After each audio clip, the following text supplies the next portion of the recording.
Now, what is up, everybody?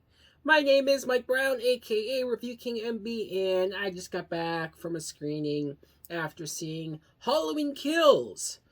So I'm gonna throw this into my 31 days of horror movie reviews. Halloween Kills is a 2021 film that was directed by David Gordon Green, who also directed Halloween 2018. So this is a sequel. We have a lot of the characters and actors from the last movie coming back, like Jamie Lee Curtis and Judy Greer.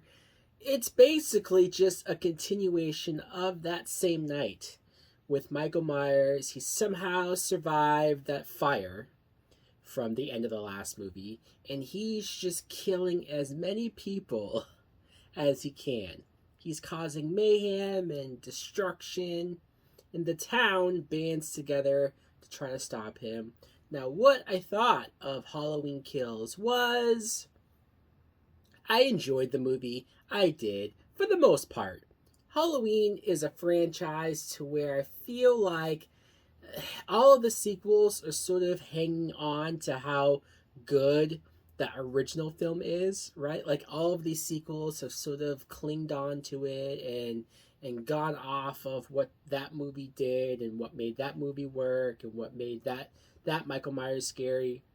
So this movie, like surprisingly, there's a lot of references to that original film. I only say surprisingly because even the 2018 film, which had its moments of references, I feel like it didn't go as hard with the references as much as this movie did. This movie is filled with callbacks and flashbacks and certain moments to where I'm like, wow, all right, we're really digging into the lore of that 1978 film. A lot of it's good.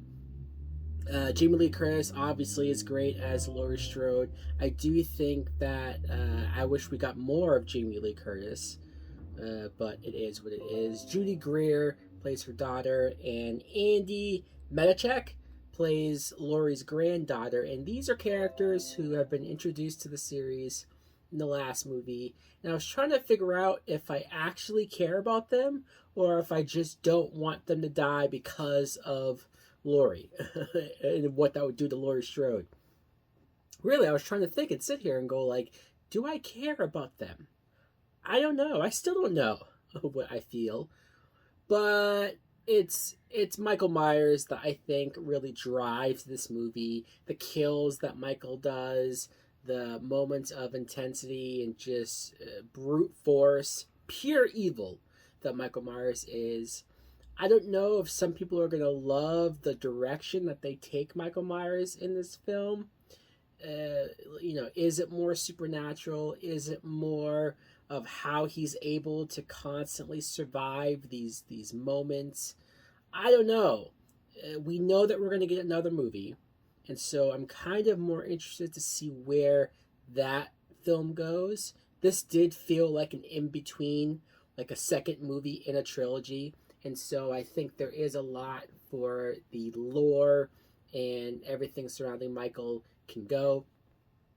Also, they brought the character of Tommy Doyle back. Anthony Michael Hall plays Tommy Doyle, and Tommy was the kid who Laurie was babysitting on that night of Halloween. So now he's grown up, and when he hears about the murders and about the kills and that Michael's back, he takes it upon himself to go after Michael. Now, I actually love the subplot because it's the people in the town being fed up and not wanting to be victims anymore, not wanting to just sit back and hide and let things happen. The sheriff's department's letting them down, and so they go out there and obviously it gets ridiculous. Obviously it gets out of control. There are moments when people in this town feel like the biggest idiots in the world. I'm not saying I would survive an encounter with Michael Myers, but man, there are so many times where characters do something stupid and you sit there and you say, oh, all right, well, clearly this person's going to die because they're just too goddamn dumb to do anything else about it. Well, in a way, that's good. You know, you're sitting there in the theater, especially me seeing this in the theater. I know this film is going to be on Peacock, but I feel like you're going to get the best experience if you're in a theater full of people who are going to react to the scares, react to the moments, react to the dumb actions of the characters. There were a few comedic scenes with like random characters, like this gay couple who are living in the old Myers home, or just, I don't know, scenes that just felt sort of out of tone to everything else going on.